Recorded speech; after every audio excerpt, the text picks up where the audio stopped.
DIY.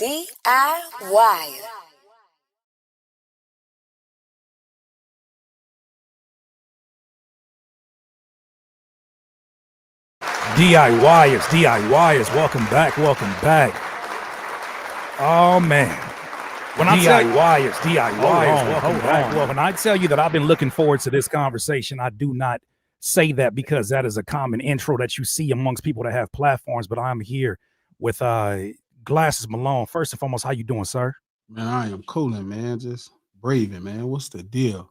It's a lot of shit going on right now, and this is a conversation I felt like it's overdue. Even since the last time you came up here, and I really do appreciate you coming to the platform. For those that don't know, and this has been a mentor of mine. This is somebody that, especially during whatever season I'm going through, I know there's one phone call that I get that he's not gonna bullshit me, and he gonna tell me exactly what to expect up the road.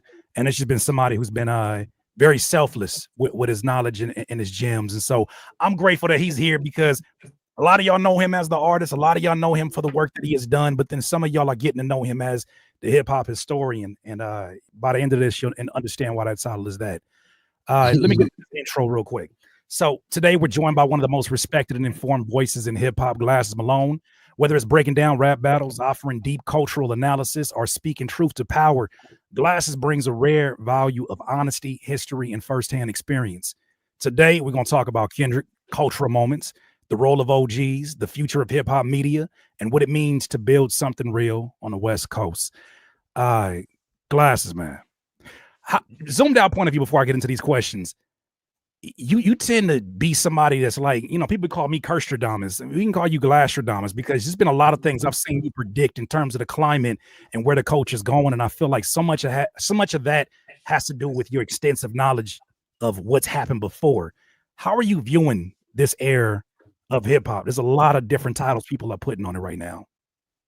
Oh man, that's a great thought. How am I viewing this era of hip hop? We got the reset, Kurt, that rock and jazz didn't get. You know what I'm saying? Like normally when like a specific genre goes mainstream, it continues to, it eventually becomes, for lack of better terms, pasteurized. You know what I mean? And we got a chance to reset. So that's gonna look two ways. Shout out to the homie Cash AD Symbol. I was just chopping it up with them, but a lot of people, it's going to clear a lot of space because I don't know if corporate dollars are necessarily going to want to be involved with hip hop where it's at again.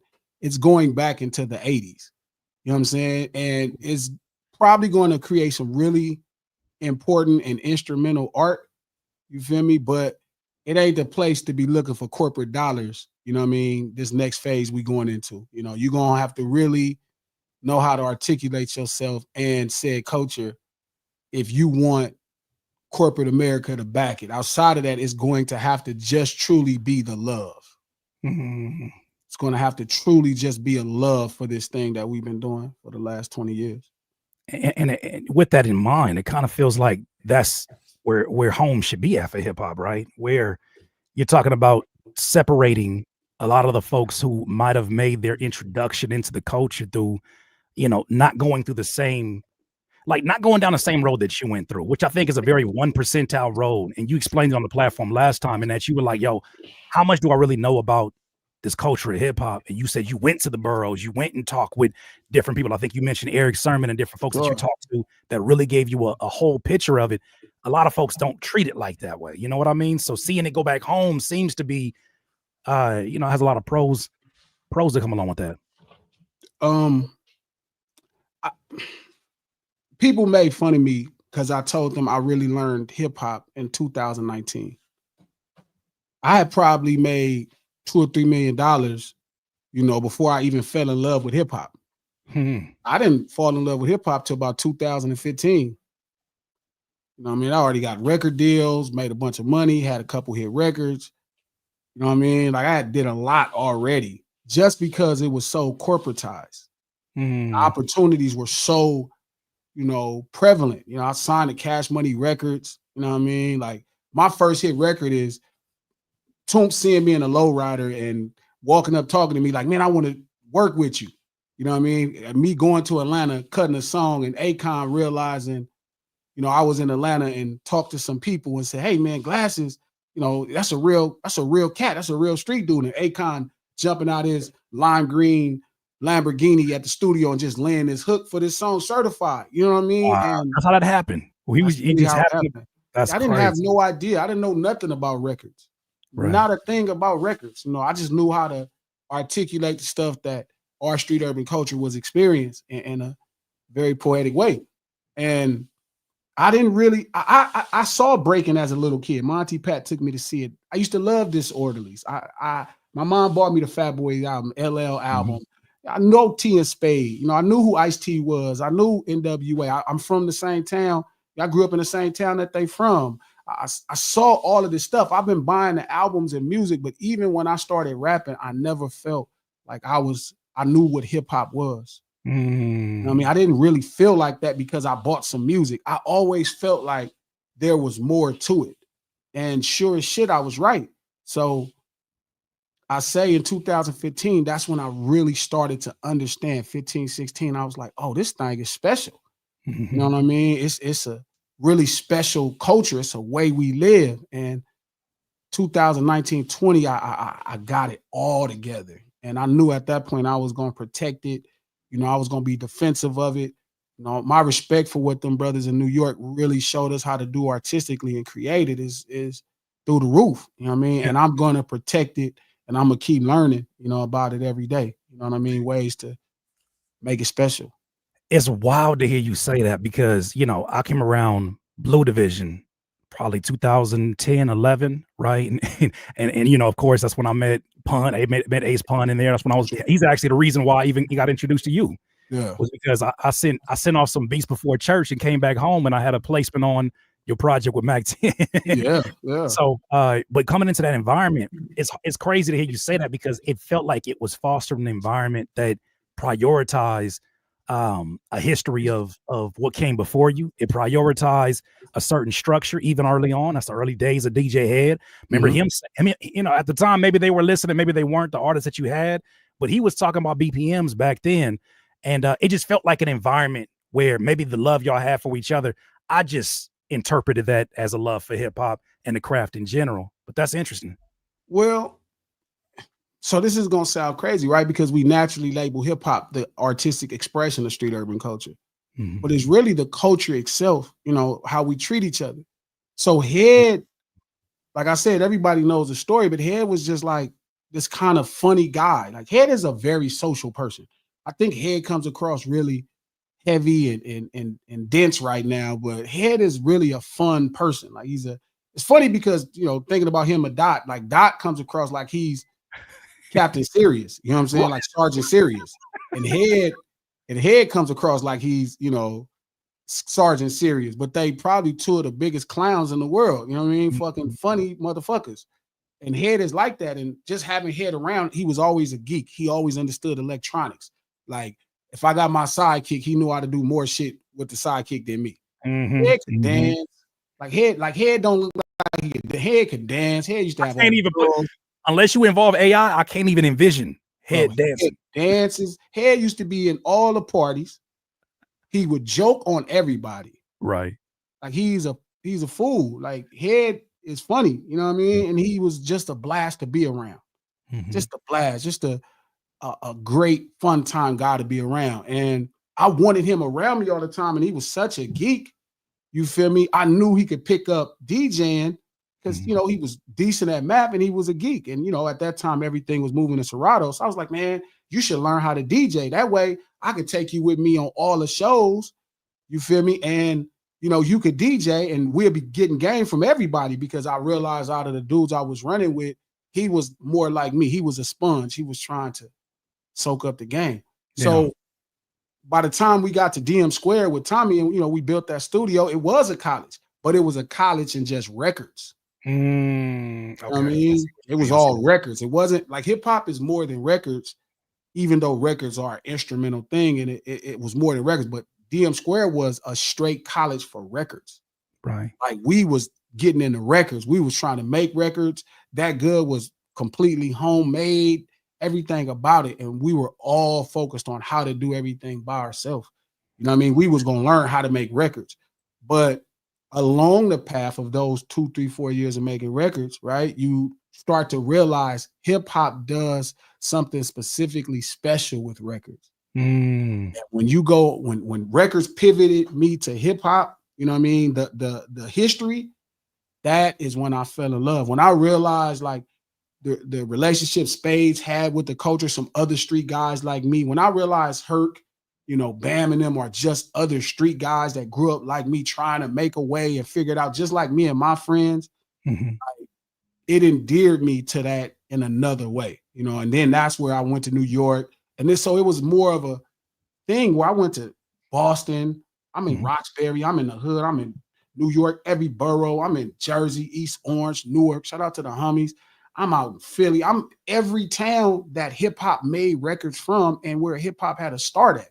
I'm in Memphis. I'm in Dayton, Ohio, just to go to Roger, you know, zapping the old house. Crazy. You know what I'm saying? Like I go to Cincinnati to the Isley towns. You know what I'm saying? I'm just really, I go to their childhood house. Like I'm just out there, like to really soak in this thing, not just records and hip hop. So when I came back, that's really when I knew I was in love. And it was like, yeah, the money didn't mean anything anymore at all.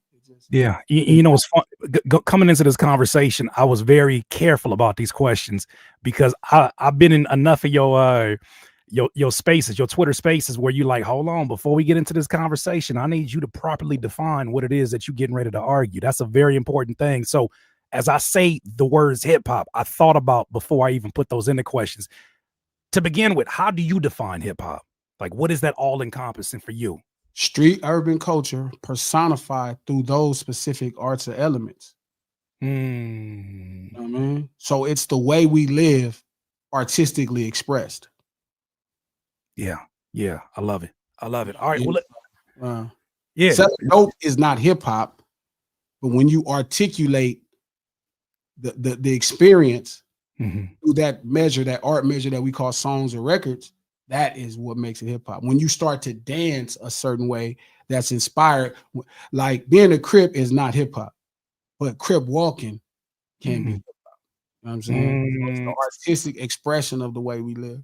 That's why I wanted you to clarify it, because I think a lot of folks, I be just watching some of these arguments and I'm like, this ain't gonna end well, because I know how well read you are on these things and your ability to not only like take complex subjects and break them down in simplistic ways for folks, but I'm like, you about to catch a lesson. In the meanwhile, I want to start here first with Kendrick's impact over this last year, as well as some of the OG reactions, because that's been a pain point for me on this channel. But I got two questions for that. First one is, you know, a year ago, Kendrick, I believe, created a shift in hip hop like we've never seen before. Talk a little bit about your pride as a mentor of his to see him dominate the way that he has. It's funny. He told me some shit like that. He was like, man, you always been the best leader. I was like, what? I don't think I ever perceived it that way. I just knew I was older than all the homies, you feel me? So it was like, I felt more responsible and tasked to go out and find stuff. But, for Dot specifically, like, again, I've watched him be successful. You know what I mean? I watched him come out with his first record and go double platinum. I watched him put out, different albums. I watched him make a #1 record. Now I've argued with him about records, you know what I mean, during this process. And, I always looked at it like, yeah, he's the man of his generation. That's how I always looked at it. Like, okay, the homie is the man, the young homie, the man of his generation. But the last 12 months, we start stepping on some of my shit. All the people that I grew up listening to. Like, he was always separate from the Jay-Z's, the Snoop Doggs, the Scarfaces, the Ice Cubes. Like, I wouldn't even put him in those conversations at that point. I felt like he was this version of his generation. Man, this last 12 months, I've never seen anything quite like this ever in hip hop. Like, and a couple good years come into play, right? 50 Cent's run, Tunes running, around 2008, 50's running 2003, X's running 98, Dogs run in, right around 93, 94. Like, I've seen some tremendous runs in hip hop. But man, I ain't never saw no shit like this in my life. And what is so different about it? Like, for those who are trying to understand it, I mean, because there's some people who play. Sure, no, I get it. I get it. It sounds crazy. A lot of these things sounds crazy, but mathematically, right? It's like the math of it all, right? Like 1 year ago, right? I can remember talking to him and feeling like he was just uninspired. You know what I mean? Like he had came off of Mr. Morale. Like he didn't say that, but I could just feel it. You know what I mean? I could feel the energy. And, you know, when they kind of mentioned him in that song and, you know, just seeing a spark and then dropping, you know, the verse to like that and just being like, damn, like, and watching the world just lose it. I had never seen that kind of power. I had never seen that type of power. Like, I was like, fuck, how did he? Shout out to Metro, shout out to Future, you know what I mean? Because it's a great record. But it's like, I had never seen that kind of power from one hip hop artist. Like, it made me think of like, I had never seen one verse take up the world to that degree. And I'm thinking of some really great verses. Andre's verse on International Players Anthem. That's another great verse. People love that verse. The whole Exhibit C, I saw it, you know what I mean? But never like this. You could also go back to another cultural phenomenon in the Control verse. But once again, that's but I saw that. Predating that. I saw Control, like, and I've still seen things that happened that were as big as Control, if not bigger. Like, don't get me wrong, Control was huge, but for this song to first week come at #1 and like the whole fucking game just be like, it went to #1. So Control was just a moment in hip hop. This verse became a fucking moment for the whole country. Right. Omar coming. That's what I thought about with The Wire. Everybody cleared out. You didn't see people who had releases scheduled. They said, I think something's about to happen. Let me hold off. And it was like, for that it went #1. So that was like, so this is just third #1, right? And I'm like, damn, he shut everybody up with that one. And I'm listening. I'm like, yo, this shit fire. Like, like, yo, he eating at another level. Like this, like I heard all that other stuff, but I'm like, damn, that was crazy. So then obviously this huge battle happens, right? It's the biggest battle by far because it's the biggest two competitors at the time, right? It's the biggest battle by far. And they get the whole world. It's the first time hip hop, you know, somebody in hip hop had the whole world in a competition. Right. So you have Drake, who may not, like I've said, may not be hip hop, but he's by far one of the biggest acts to ever release rap songs ever in his life. Like in life, he's this huge guy to release rap songs. And then you have this hip hop kind of, you know, mainstay at another level that's still a mainstream success, still doing arenas, you know what I mean? But he's not quite this pop sensation that he's about to rap against. And, you know, it just gave me vibes of different things. Like rap had gotten so big to where it could be people rapping like Post Malone that are not hip hop, like Miley Cyrus, that like, this is how big this vocal expression got, you know, when it comes to the art of songs. And it's like, you have this huge battle and the whole world clears out. The whole world clears out. Like I never saw a battle where the whole world clears out. Yeah, like nobody was dropping nothing. Yeah, Nas and Jay was big, you know what I mean? But it wasn't like this. You know, Pac and the shit he was saying about Big was big, but it wasn't like the whole world, as they were talking about on the fucking news. I was like, so watching him handle himself and talking to him at the time, and him still just being in student mode, yet confident in his abilities, it was really different, man. And, you know, he comes out of the battle, right? He's triumphant, you know what I mean? And I'm like, man, he comes out with this great record. And I'm just like, hey, man, this shit feel way different. You know what I mean? I'm like, yo, how do you get 2 #1s out of a battle? How about like that? We didn't get to that part. Yeah, I ain't got there. I'm saying, how you get 2 #1s out of a battle? No, I get that point of emphasis. That's insane. Just the idea of it, because you think about Hit 'Em Up, and even though we embrace that, It was inside. It was us. It's us. It wasn't like the radio stations were like, we can't touch that because of how volatile and all of the different things that come along with that. We got relationships. It took, and I was like, so now it's like, damn, like he really stole this moment in hip hop and really reclaimed it at the highest level. Like, nah, this is what it is. And it made me so proud and impressed. Right. So now I'm like, damn, this nigga really got at this boy like that. You feel me? Like, holy shit. Like, so now it went from, just looking at, little bro, like, yeah, he the man of his generation. Like, oh yeah, he just got no Vaseline. He just got Dre Day. He just got Hit 'Em Up.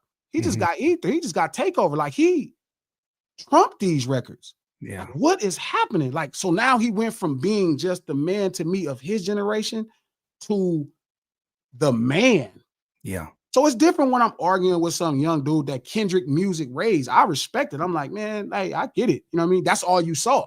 I saw some Titans.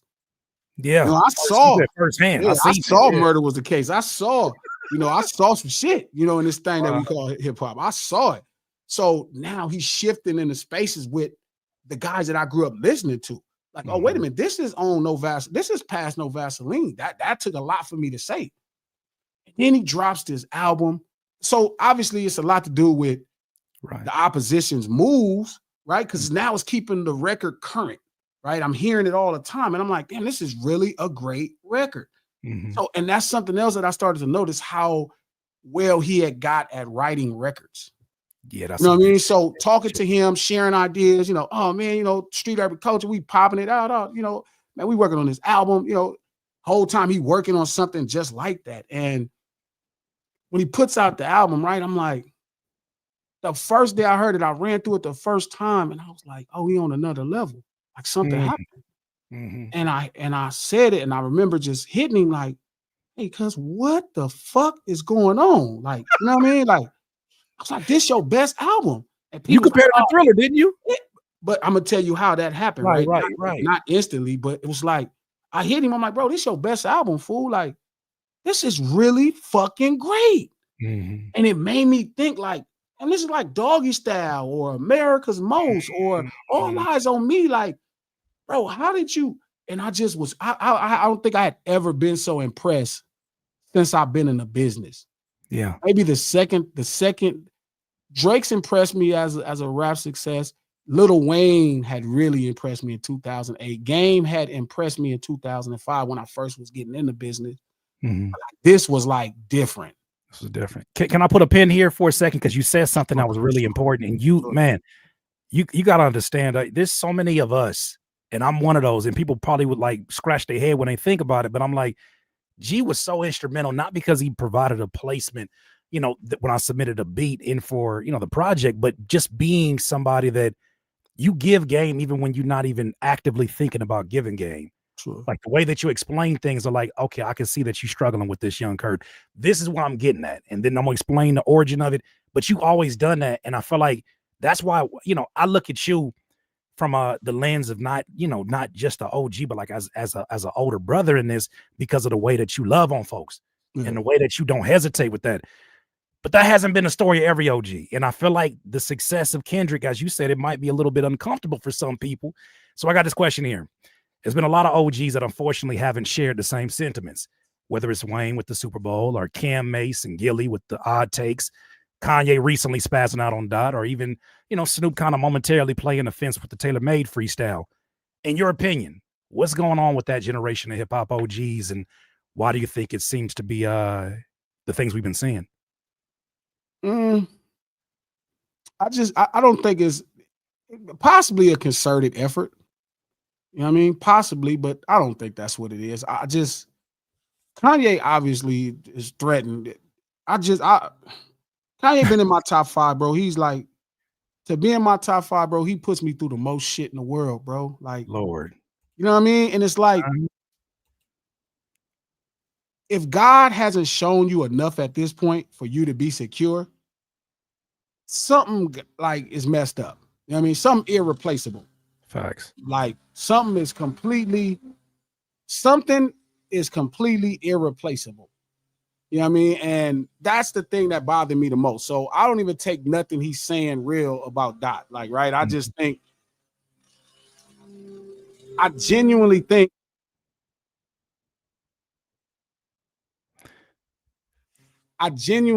he's just starved for attention, which is almost unbelievable.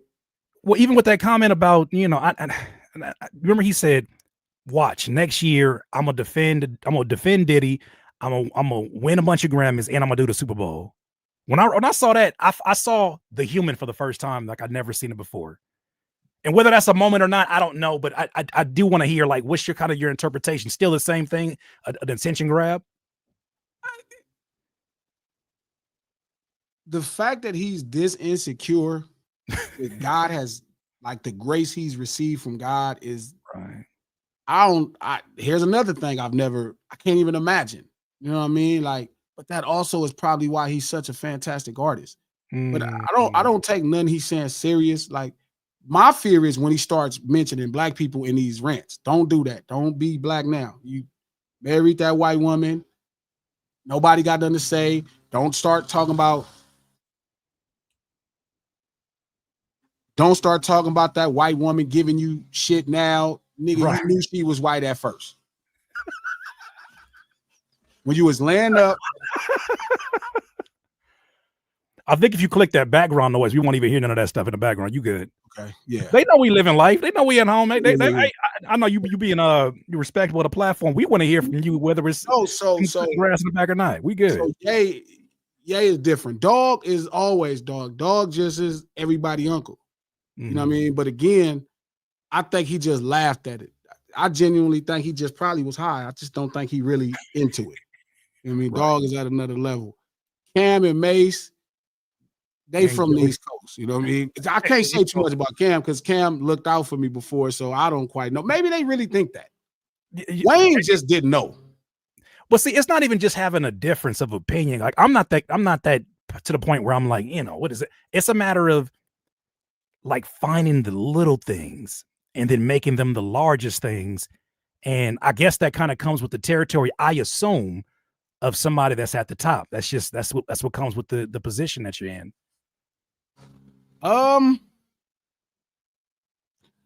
So the one that does that we said Kanye's Dog, Cam and Mace, somebody specifically that bothered me.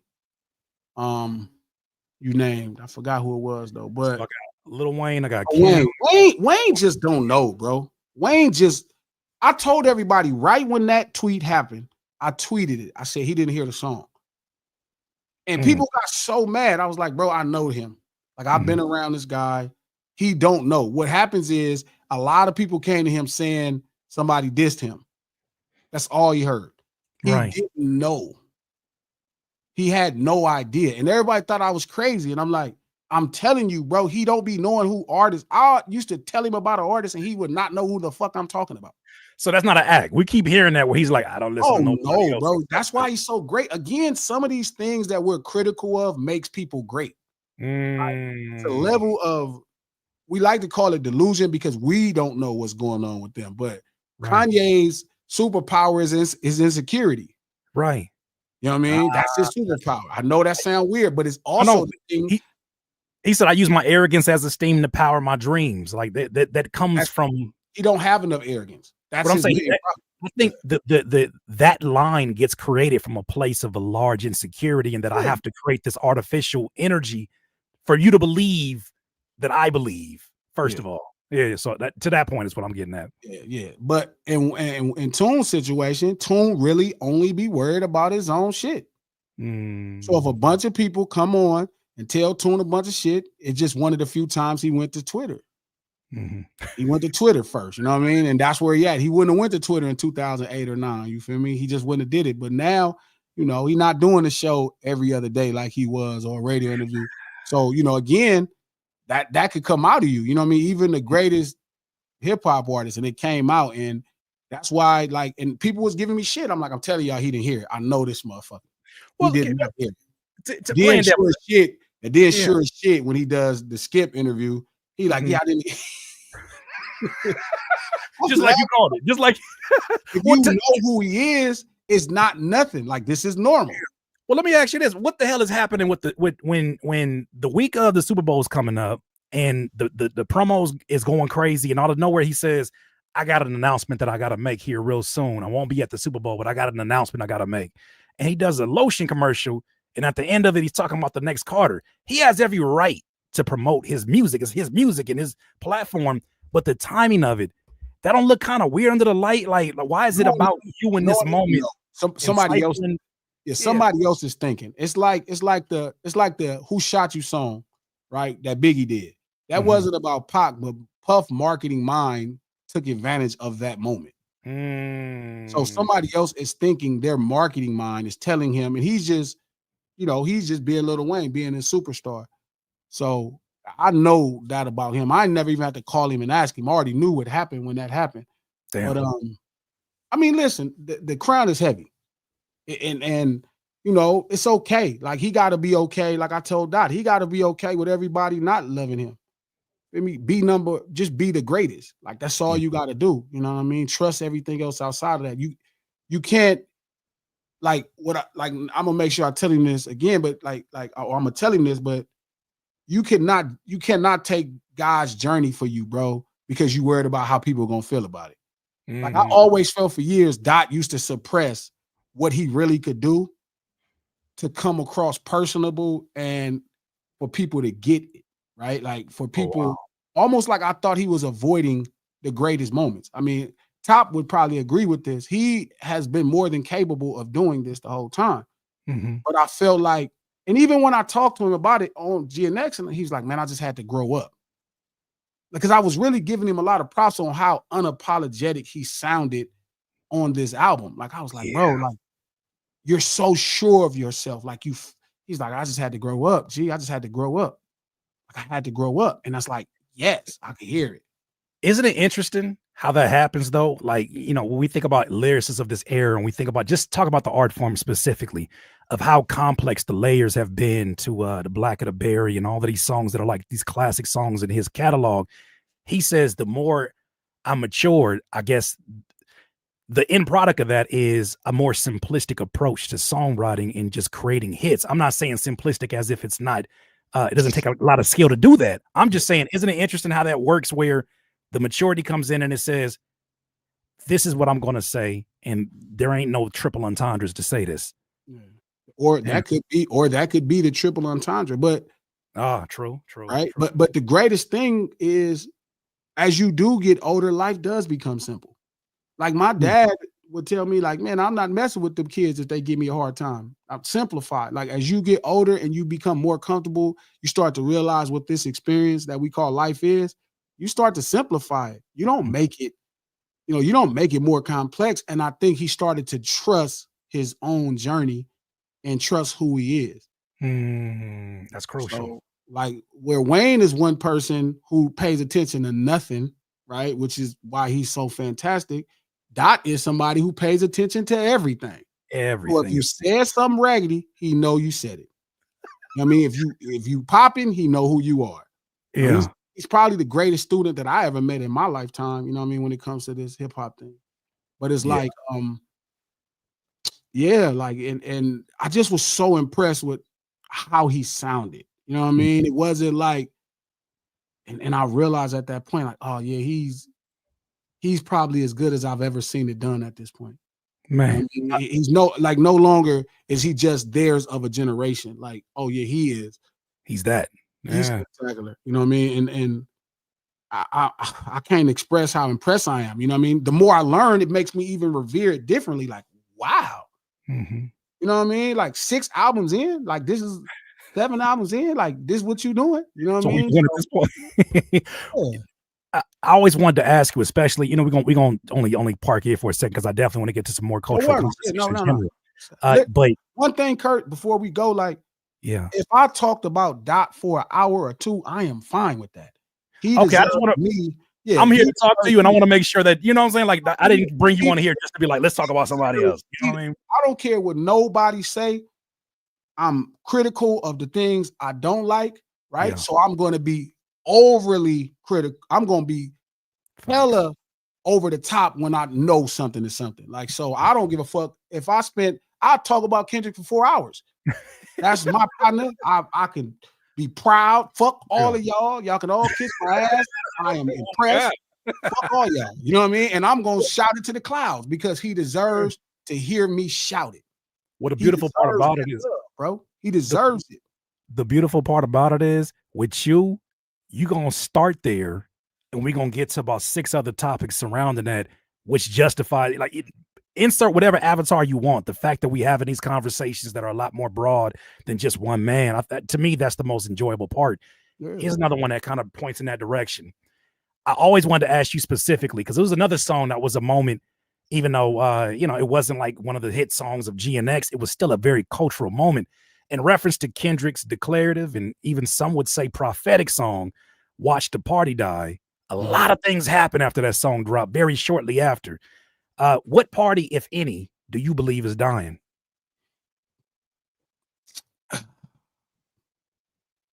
Weirdly, me and him have that in common, right? Where there's been this party, and he's been taking jabs at it the whole time, right? Which is this kind of, I'm high at the party.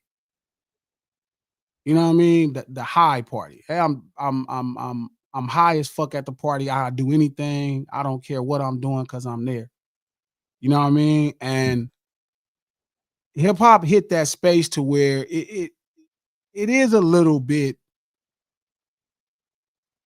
Look, I don't like the word conscious, like, right? Because it's kind of, it comes across pussy. You know what I'm saying? They make it really pussy. Like, but I think we were always aware of what was happening, even at the party, right? Like, you knew what was happening versus this kind of modern party where it's like, hey, I'm in here, I'm high, and I'm doing whatever. Like, you know what I mean? I think the party, I think it's all the same thing. I think it's where hip hop kind of got derailed and start going, right? Where it was like, hey, this is what we're doing. You know what I mean? And he was like, yeah, I'm cool. That's not it. Boom. Right. And then he just changed it. I thought it was ironic. Go ahead. I'm sorry. You want to land that? My bad. No. Yeah, he just derailed it. Yeah. It was really interesting because, I mean, shortly after, that's when you started to first get the stuff with, with Diddy and all the stuff that started circulating around that. You started, even when you started seeing artists who might have made music for some of the, some of the YNs or some of the crash outs, their music wasn't received the same in this climate, right? And maybe it's because people were so focused on, and I'm talking about from a sales standpoint, I'm talking about from a conversation standpoint, from just social media in general, it didn't seem like it was being received in the same way. But I remember not even a year or 2 years ago making a video about how major labels were deprioritizing signing rappers in place of Afro beats and Latin artists. And that was a big thing. And then you have this moment now, and it's like, there's a lot of things that had to happen for this particular moment to be what it is. This leads me to my next question for you. Drake versus Kendrick was a battle that was won with culture. You and I spoke for hours during that time period. And honestly, was the way to win the battle. Yeah. Gee, I never told you this, bro, but that conversation was so important for me to where it had me soul searching for a minute. Like, it had me really thinking about, like, how connected am I to Carson, California? How connected? What is my tribe? What does my tribe look like? You talked all of that at length, and I appreciate you for it because I think it made my content better and all of that because of it. After a successful, what some may say a 15-year run for Drake, why do you think now was the perfect storm for an artist like Kendrick to thrive? That's a really good question. It's more about the things that he thought more than what it was about Dot. Like, Dot has always been primed for opportunity. You know what I mean? He's the genuine article. I think in Drake's situation, it was more like started believing the hype. He's like one of the best record makers I ever heard in the business. He's a scientist. Him and 40, they're like scientists with this shit. And Kanye, very Kanye-ish. You know what I mean? They understand how to go at the core of everything that humans are. They are like special record makers. And they did it under the guise of hip hop. You know what I mean? This cultural experience, right? And it was never something that he had to do, right? Because he had already had success at the highest level. So it's something he chose to do. And no different than anybody else. Eventually, you know, if you challenge the wrong thing, if you challenge the genuine article, you know what I mean? It may not work out in your favor. You know what I mean? It's not that. It's not that. You might have won one of these. It's not that though. Yeah, this is a little different. And you know, he should have never really been in a battle. That was the first mistake. And I remember telling Doc, there's no way he takes this battle. That'd be the dumbest thing in the world. Right. And I was telling other people, and they was like, "Oh, you don't think he can win?" I'm like, "It's not. Could he win? He's gonna come out unrecognizable." Right. You can't battle. You know, you don't get to that position and then allow pride to drag you into a competition. Yeah. Like, you know, you have to think a little bit more. And a lot of people feel like, "Oh, I gave him a lot of credit." I don't give him a lot of credit for that. Like, you already proved yourself at this stage, you know, if that was something that was important. Right. You know what I mean, you just gotta be a lot wiser. And I just, you know, again, this is where, like I say, like in making records, this dude is an A+ student. He's one of the best I ever saw. First day, Kurt, I saw this motherfucker. This motherfucker was incredible. He knew it. He took a song that had been floating around Cash Money for a year and made best I ever had. Like, he is some shit. He know what he doing. He not no slouch. But it's a different thing when you start talking about this thing that we call hip hop. It's different. It ain't always about the most art. Go ahead. When you said floating around, that was on a beat tape. So like that's a sample that I did. Like, I don't know if you know the whole story with Kia Shine. Nah, I don't actually. Look up Kia Shine. Like Kia Shine, Kia Shine has part of that song. You know what I'm saying? Because the song was kind of like a derivative of an idea that he had. But to take that and make that is crazy. That's what a skill is at. You know what I mean? The motherfucker's an animal. You know what I mean? When it comes to making records. But making a great rap record don't make you this. It's what is that? What is that? It don't make you hip hop. It don't mean you understand quite what's happening. And I think when people think they rap or they this and that, or they entitled to something that you really got to know a little bit more about, and they don't give credence to it. You know, you could hear some of his fans and they don't understand. It's like, "Oh, you guys just use this word coach." I'm like, that's always been real. You just didn't know it's real.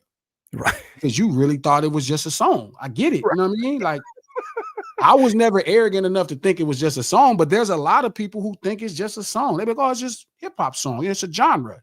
Nah, it's not. It's not. And he kind of figured that out the hard way. So it wasn't so much where Dot was at as much as where he was at. Where he was at is there's a confusion of what's happening. And you know what I mean? You play with the wrong person that actually understands what's happening, and it may not work out for you. But it was no way he should have took that battle in his position. Not with any kind of, you know, alleged negotiations around the corner. Because I just look at that and I'm like, those two don't even go together. That shit is cap. I'm saying if that was a conversation, I know people have made that a conversation. You said that's not even on the table. Why not? Bro, because that don't have nothing to do with him winning or losing a battle. That don't raise your value. Well, doesn't it lower your value if you have something like this happen? Hell no. How? He's still gonna stream the same amount of records. That people that listen to him, you feel me, like gonna listen to him. His stream numbers are still, he got a catalog out of this world. That shit dumb. That's just some shit they made up. He ain't lost a Nike endorsement or nothing. Nothing happened to him from losing this battle except he lost cultural cachet. That don't matter when it comes to selling records. So all of that shit, that whole thing is as simple as he wanted his partners to do something that they wouldn't do. And now this is how he's mad at him. He's like, "Hey, you know what? Y'all didn't do it when I told y'all to do it. So here's what I'm going to do to y'all for trying to do it. Y'all didn't take the song down when I reached out to you in June. I reached out to you in July. When I reached out to you, I told you I was going to sue you over the song. It has nothing to do with him losing negotiating powers. It's nothing to do with him losing business. He ain't lost a dime of business. That's bullshit. He's just speaking of lack of cultural cachet, or even just awareness in general, I should say, what are your thoughts on Drake taking round 2 of this battle to the courtroom? There's no round 2. All this shit just make the worst. It just makes the fight worse. Yeah. I mean, like you're not gonna win a battle. You can't win. You lost a battle. The thing is to just move on. Right. Like you're not gonna win even if you won a lawsuit, you're not gonna win a battle. You're gonna just look corny. Like it's just gonna look bad because you know what I mean. You just look like you sued because you lost a battle. And then people want to rewrite the idea, but it's like, bro, he's suing them because they're promoting a diss record about him. That shit just stupid, bro. That's just like I can see if you didn't even respond, maybe. Right. You know what I mean? But you were engaging. Like it's just dumb. You know what I mean? And again, that same idea 6 years ago, I said, man, he's not hip hop. It wasn't like I came out the clear blue. I was explaining it to Charlemagne on the Breakfast Club, and he asked me, and I said, nah, he's not because of this. Every day you're going to see more and more things that express to you why he's not. You're going to realize like everything, and the problem with it is this battle makes it look more and more unfamiliar. He's going to be like, what is happening? Right.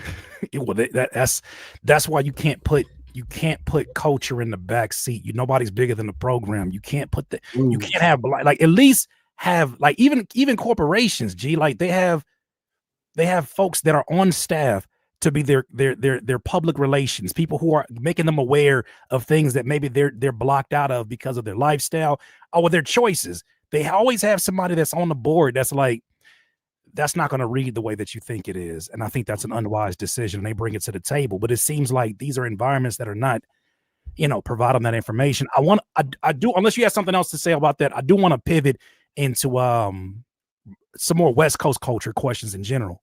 Sure. Unless you have something else. So it's not underneath a category, but it's just a random question because I love how you always call out, like, stop conflating street culture with internet culture. And I think a lot of terminology falls into that. One of those, the internet bastardizes everything, including terminology. For context, how do you define crashing out? That's when I keep seeing about Kanye and, Kanye's crashing out. And I'm like, who raised y'all? How do you define crashing out? Man, it's the internet, bro. I never even used that expression. So, but you get, I mean, whatever that version of that is, what is that? I thought it was some internet shit in the first place. I guess I don't know. Like I think that's when people just start. The homies tell me that on the community. They be like, "Oh, crap!" Like I don't know. Like crash is crash. This is definitely not a crash out. Like I have way more levels. You know what I'm saying? I don't know if this is like. I don't know. Like a lot of shit on the internet, man. Shout out to the people that the internet raised and shit, and they understand the culture of it all. Like somebody told me that yesterday, you gaslighting me. I'm like, bro. What is I don't that? even speak. I told somebody that on Twitter. I'm like, I don't even speak internet, bro. Like, I don't even speak internet. It's hilarious. I don't speak internet, bro. Like, I don't know. Like, you My can't wife about gas, bro. You just log off, bro. Like, I have no idea. You know what I mean? So, my wife had to explain gaslighting for like 25 minutes. No lie. I was like, did I get it right? Is that what that is? I have issues understanding and catching up, but there's a lot of stuff that because I have younger sisters, they kind of helped me along the process, but I was like, is that gaslight? She's like, no, that's not. Yeah, I'm cool. Well, let me switch gears. So with all the attention that has been brought, especially through the GNX project, and just really, I think everybody has contributed in this space. I love what you're doing. Man, I love the fact that your voice is not only in media, hip hop media, but is a dominant voice that people know they got to have. Like, you got to do your research before they come and try to debate you on something. The question I have here is, you are currently raising a bar for what we expect from this new era of hip hop media. As both a practitioner and, to your own words, a historian of this culture, what do you think is the future of hip hop media in this new environment? Man, I'm glad you said that. I don't think it's going to look the same way it looks now. You know what I mean? For much longer, because I don't know how long corporate dollar stays into it. I think corporate dollar is probably finna bail out on hip hop, and we're finna go back into a phase of the 80s where it's very much just, who wants to be involved because you can figure out how to make business out of it, or you like doing it. I mean, like, again, from the 90s to the 2000s, like, it was just a ton of corporate dollars. Dollars was being thrown. They realized how valuable street urban culture, even the films, Boys in the Hood, Menace to Society, Belly, so many things happened because they realized how valuable street urban culture was. I think that day is kind of, you know what I mean? I think that day is pretty much we're down to the final hours. But it gives hip hop a chance to reinvent itself. It gives hip hop a chance to reinvent itself and kind of like refresh. And Rock didn't get this chance. I mean, we all seen what happened to Rock. Man. I mean, when Rock went mainstream, it stayed corporate, but it's like, you know who can't get no, the originators ain't finna get a dime in that space. No. So I think hip hop media is gonna be interesting. I don't quite know what it looks like after this era right now. But I think a lot of things we're calling hip hop media, they're not hip hop media. Or even what do you consider urban media? Yes. I don't even know if, like, what does that mean? yeah, you know what I mean? This really be TV shows, bro. It really be TV shows. Adjacent to something. Like TV shows, and they just talk about this today. Right. Same hip hop media be talking like somebody like Ack be talking about Trump tomorrow. Yeah. You know what I mean? Yeah. So it's like I don't know, like he built his whole career pretty much talking about the war in Chirac. So I don't know if, you know what I mean? Like I think there's a level of hip hop, even a lot of these streamers, like I don't know if that's really hip hop media. I think we're trying to figure something out, but the things don't align. It's like sometimes how people think they have a podcast, but they really stream. Right. You know what I mean? And they like don't know, so you don't know how to position yourself to see what the maximum streamers do or what it looks like or what it should be, because you calling your show a podcast or a podcast calling their show a stream show. So I think I'm not quite sure where hip hop media goes, only because of the birth of social media. Social media has made it to where you just about don't need anybody. You know what I mean? Well, that's why, to me, I saw a really interesting thing happen in sports media that I'm thinking is happening right now, especially when I think about the rise of your voice in the space, and that viewers of some of these sports commentators like Stephen A. Smith, who still puts butts in seats, obviously, but some of these sports commentators who had never played the game, you saw a much different show from like a First Take when it was more journalists and less athletes versus LeBron James and JJ Redick sitting down and then going over the X's and O's. That's what I feel like is the difference when people are listening to you speak on these things. You're not speaking of this from research or theory. You're speaking of this as somebody that's like, nigga, I was with these niggas. Like, you see me out here. You can go reference my. That's why when I'm looking at people that are coming at you and they're trying to use your success against you, and I'm like, how you gonna use somebody's success? I just told somebody that the other day. They'll talk to me about some things. I'll be like, bro, I'm really from the trenches, and not the trenches like the homie. I'm talking about the Marianas Trench. Right.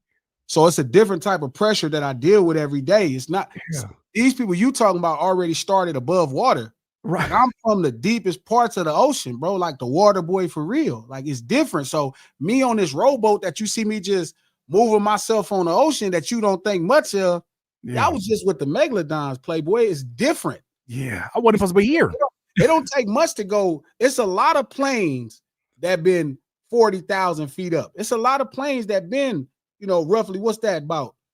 If 40,000 feet is, if 1320 is a quarter, 26, 50, 5280 is a mile. So 40,000, right? What's about 8 miles? Yeah, I'm from 8 miles below the ocean. Like I'm from 8 miles where the ocean at. Hold on. Like, people don't go there. You feel me? It's different. So it's like, so you telling me, you trying to tell me somewhere where 70,000 planes is taking off damn near every day around the world. Everybody up there. They didn't start from where I started from. So when you see me on my little rowboat, rowing myself with enough food to make sure everybody around me is cool and I'm doing my thing, and you think that ain't nothing, I was just down there with the Megalodons player, so you would never understand. You better ask yourself, how do I keep, as a kid saying in gaming coach, you better ask how I keep spawning up, how I keep spawning in these situations. Every time you see me, the energy is, you are magnetizing.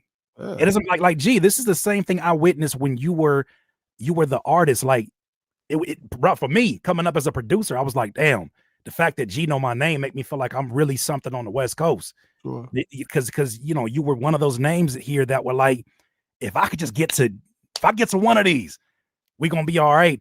And seeing how everything is played out, everywhere you go, you shine. And we know that's not by accident.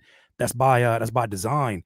With that said, though, shout out to my guy AD, shout out to community, shout out to Pun, shout out to Back on Fig. Sure. There was a video I saw, and it made me look less about the criticism you had of them and more so the criticism in general that all of us maybe should be receiving as West Coast media or even as artists.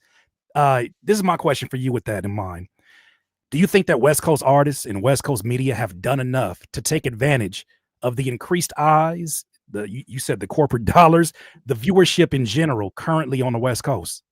Of course not. Not hell no. We could do more for sure. And that's what I've been telling them. But also, it's not fair, like, just to call y'all media. What do you mean? You know what I mean? Like you're not quite the source. You know what I mean? Like, I see. Curtis King is Curtis King, and then he may talk about other people. Curtis King the source can't tell you, like, the source couldn't have put an article together about writing articles.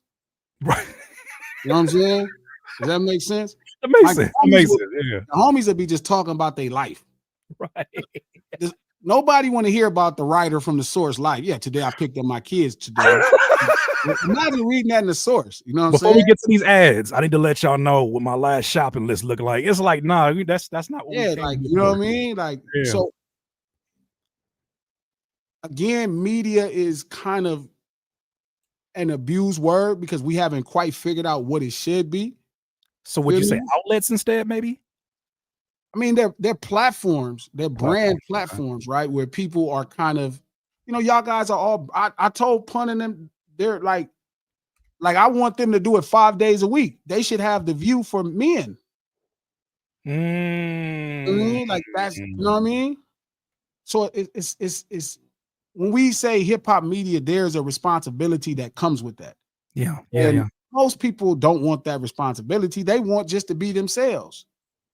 That's not what media really does, at least the way we remember it. You know what I mean? Right. You can try to redefine it, but then now you're going to be judged on how many artists you're breaking, how many things you reveal.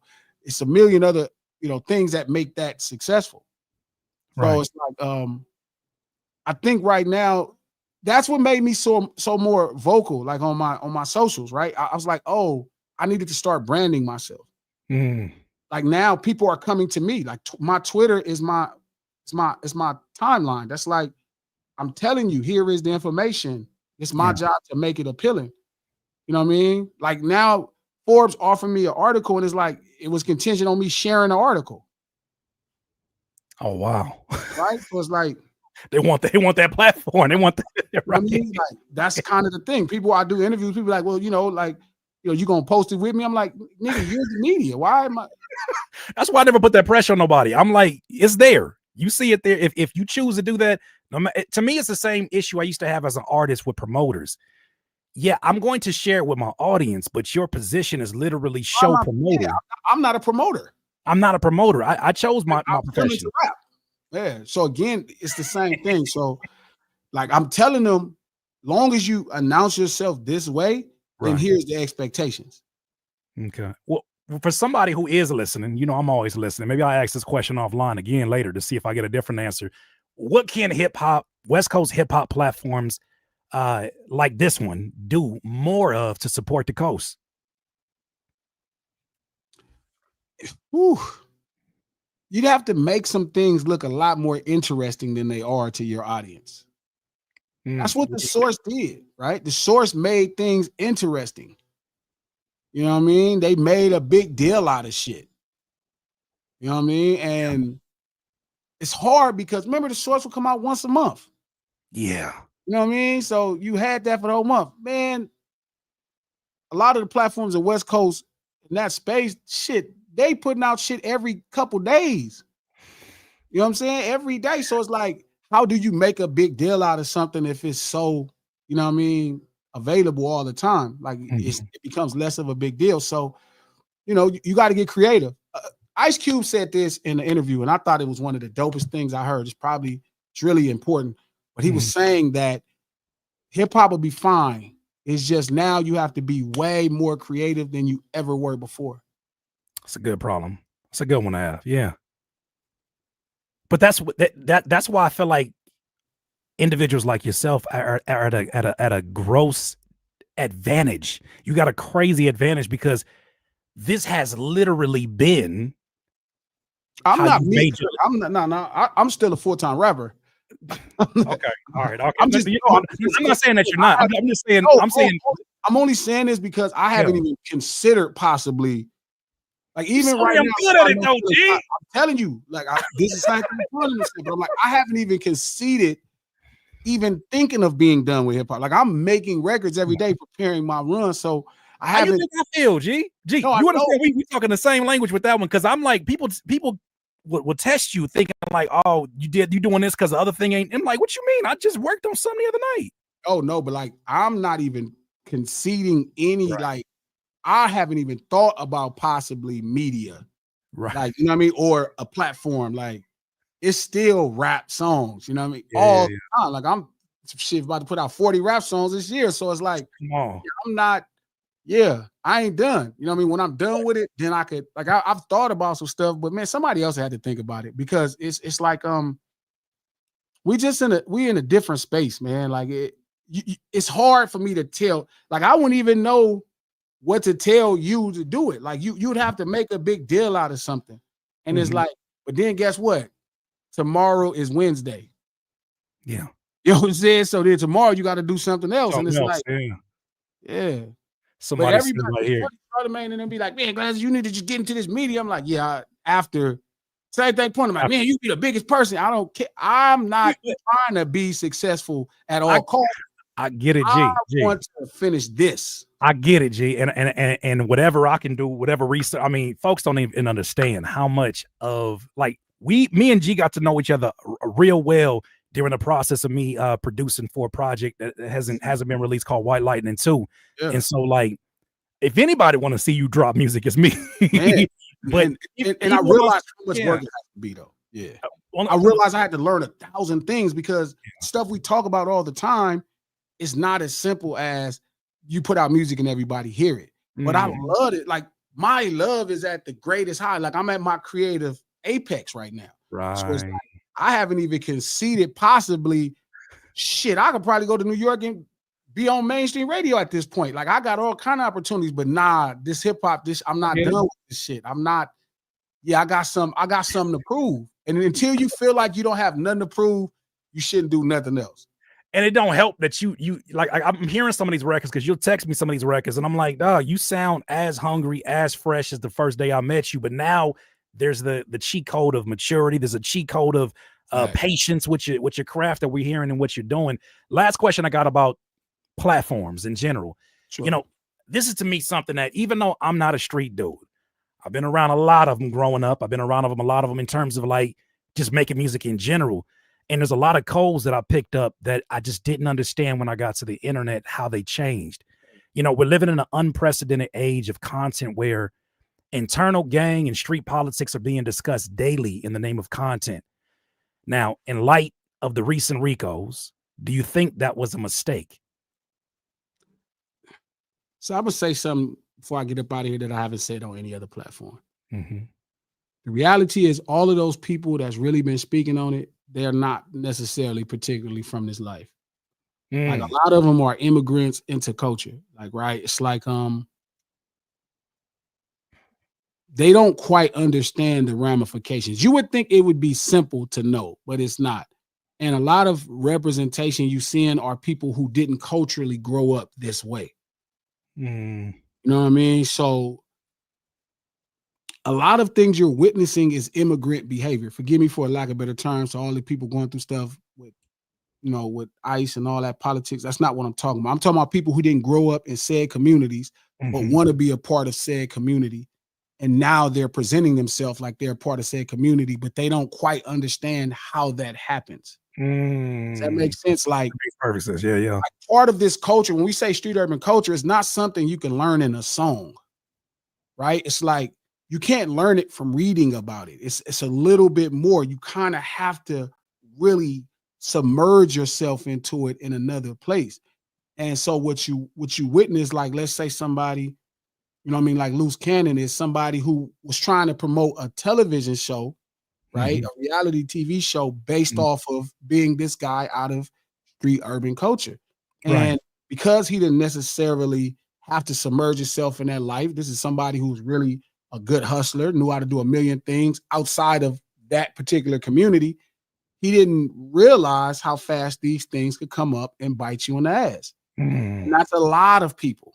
A lot of people that you see in these spaces representing are not necessarily products of particular communities to understand behavior. So while he's promoting his television show by talking about some things he may have did without context or talking about some stuff that he could be telling a fib about, he didn't quite understand what could happen. Because other than that, he would understand the person he's tying himself with. If you did something wrong with this person, you're pretty much, indicting both of y'all. But again, because he's thinking like this is not his traditional standard of existing to some degree, right? Now it's like, you don't know. But again, his goal was to promote the television show. Yeah. He was trying to promote. So he wanted so to on make paper, it looks like that's the way to go with it. Yeah, like, okay, I'm going to get on these platforms. Mind you, shout out to the platforms that's like, well, we sell street urban culture. Even if you don't express it artistically, we sell street urban culture. Right. You want to buy it or do you not want to buy it? Right. And so when he wants to be a part of this, they looking for street urban culture. He don't rap well enough to be on there for a rap song. He don't have this big smash hit record. He don't have the artistic merits. He don't do great graffiti. He's not a great dancer, so all he has is his street urban exploit, his exploration, things he's done culturally. Right. And then he feels like, oh, okay, well, this is how I'm going to get here because this is what people want to hear. That brother got a million things to offer.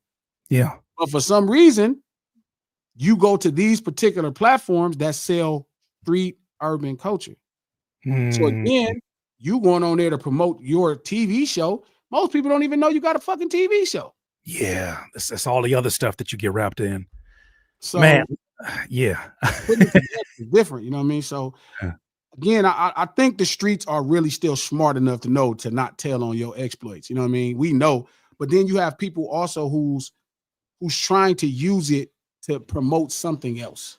And that's a whole deeper story. We had to talk about that one day because I feel like street urban culture truly undervalues itself. So we let everybody have access to it and they don't deserve it or know how to handle it. Especially when they got platforms to cause even further division in what's going on, man. I want to respect your time. First of all, ladies and gentlemen, Malone. Come on, man. This was everything I was hoping it was gonna be, man. So one last question. What is something that Glasses Malone is excited about that's coming up? My next 40 songs. The things that we talked about in private, how I'm gonna release music. Really leading that revolution, leading that renaissance, and watching the fallout. I mean, watching people try to maneuver and deal with it, and just watching it, cut through everything like a hot knife. You know what I'm saying? Just cut through everything. You know what I mean? Just hip hop, man. I'm always excited for the artistic expression. How people receive the artwork, how people receive the content. Just releasing them, challenging myself to maximize it. Like, taking $1,000, making a consistent level of taking $1,000 and getting 1 million impressions. All everything that hip hop has to offer. I'm just really excited about that. We appreciate you. G hit me up and was like, he's like, during my whole, situation with the anti-streaming and going my own way and choosing direct to consumer, G said, "Hey, Curtis, hey nigga, don't let these niggas run you off the block." I was like, all right, G. He was like, "Hey, you see what you doing out here? Keep going." I don't think y'all understand. It may feel like it's coming out of nowhere. Some people have looked at these moments and said like, "Oh, you just taking advantage." And I'm like, you don't understand some of the powerful voices that are calling me and encouraging me and saying, "Nigga, you're not crazy." I appreciate you for that. My man. Come on. Dog. Yes, sir. There it is. Okay, ladies and gentlemen, once again, thank you to all the moderators. Thank you to everybody who left super chats. Really, really do appreciate our guests. First and foremost, man, Chris the Bonnet Man, thank you so much. The Smoke, appreciate you being a new member. Screwface, oh, shout out. He said, shout out Glasses. Homie did a feature with me in 2012, and nobody knew me. I was just a local Nebraska rapper. I always ride for the big homie. You cook with this one, Curtis. Screwface, if you don't stop spelling my name with one S, like we don't really know each other in real life, I'm playing. Hold this, don't know gang. Appreciate you. K-Way says, watch the party die, glorification of junkie culture. Interesting. Here's another one. David Lewis, thank you so much for the super chat. Watch the party die, fake hip-hop culture. Othelius says, do you feel like if Drake stuck more to executive producing and rapping here and there, that he get the same criticism like he took a West Side Gun approach, putting on other artists more? You know, I think that comes more so down to the personality of the artists that we're talking about, and whether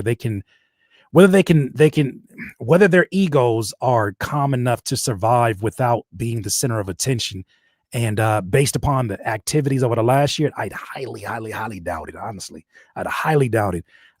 Man, first and foremost, I hope y'all enjoyed that. I hope you've been enjoying all these interviews. We're not playing. We are not playing. Hey, not too bad for a Z-list producer and rapper, huh? Have an amazing evening, day. I'll see you soon. Have a good one. DIYers, if you enjoyed this content, make sure that you hit the like button and maybe even consider subscribing. Come on, man. Don't be greedy. Peace.